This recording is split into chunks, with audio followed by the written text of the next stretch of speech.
चौथा अध्याय में मैंने मधुबनी चित्र शैली और पड़ोसी राज्यों के पारस्परिक संबंध पर प्रकाश डाला है।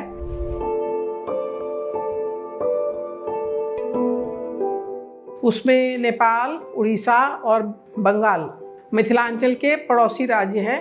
यहाँ पर भी अलग अलग शताब्दियों में अलग अलग तरीके की राजाओं ने राज्य किया और उनके संरक्षण में कला फूली और फली। उससे भी मैंने इसका अध्ययन किया कि उस समय की शास्त्रों की कला डिफरेंट थी और ये जो कला थी जो हमारी लोक कला के रूप में बहुत अधिक प्रचलित थी और बहुत अधिक समृद्ध कला है ये। इसमें विभिन्न प्रकार की विषय वस्तुएं हैं, भित्ति चित्र हैं, भूमि चित्र हैं, पट चित्र हैं, कागज चित्र हैं। इसके अलावा जमीन पर बनाने की कलाकारी अलग से है जिसको कि हम अरिपन के नाम से जानते हैं। अरिपन जो एक कला है वो पूरे भारतवर्ष में किसी न किसी प्रकार से बनाई जाती है। महाराष्ट्र में इसको रंगोली कहते हैं, उत्तर प्रदेश में चौकपूर्णा कहते हैं, बंगाल में इसको अल्पना कहते हैं और मिथिला में इसको अरिपन के नाम से जाना जाता है। सबका उद्देश्य यही है कि जब हम चित्र को जब भूमि पर बनाते हैं तो जमीन जो है हमारी शुद्ध हो जाती है और उस पर हम देवी देवताओं का आह्वान कर सकते हैं। नेक्स्ट चैप्टर में चित्रों की विषय वस्तु।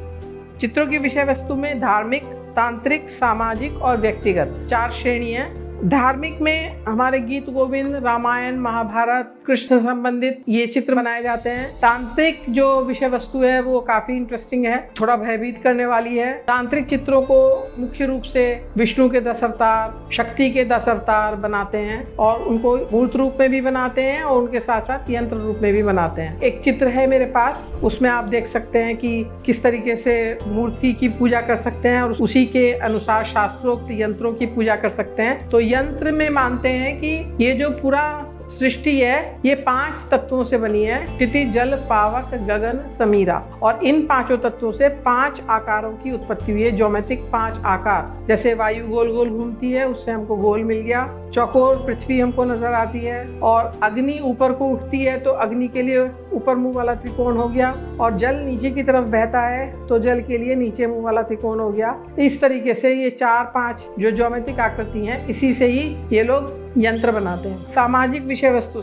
सामाजिक विषय वस्तु जैसे त्योहार होते हैं, गोवर्धन पूजा होती है, भाई दूज होता है, मधुश्रावणी व्रत होता है, शादी विवाह उत्सव, ये सब चीजों से संबंधित जो चित्र होते हैं वो सामाजिक श्रेणी में आते हैं। इसके अलावा 1976 के बाद से ही कुछ लोग व्यक्तिगत रूप से अपने विषय वस्तु को भी चित्रित करते हैं, जैसे क्रिकेट का मैदान हो गया, हवाई जहाज हो गया, छठ पर्व का त्योहार हो गया। इनसे संबंधित हमें बहुत सारे चित्र मिलते हैं जो इनकी व्यक्तिगत प्रतिभा के ऊपर आधारित होते हैं। इसके बाद कला तत्वों के आधार पर विवेचनात्मक अध्ययन जो मेरा मुख्य विषय था उसको मैंने रेखा, रंग और संयोजन, रूप एवं प्रतीक 4 तत्वों के बेस पर मैंने इन चित्रों का मूल्यांकन किया कि क्या ये जो चित्र हैं ये कला तत्व जो हमने line, form, colour, tone, texture, space के बारे में पहले बात कर चुके हैं, इसके बारे में उसी के आधार पर पढ़ने का और अध्ययन करने का और अभिव्यक्त करने का प्रयास किया है। 7वां अध्याय उपसंहार और संभावनाएं।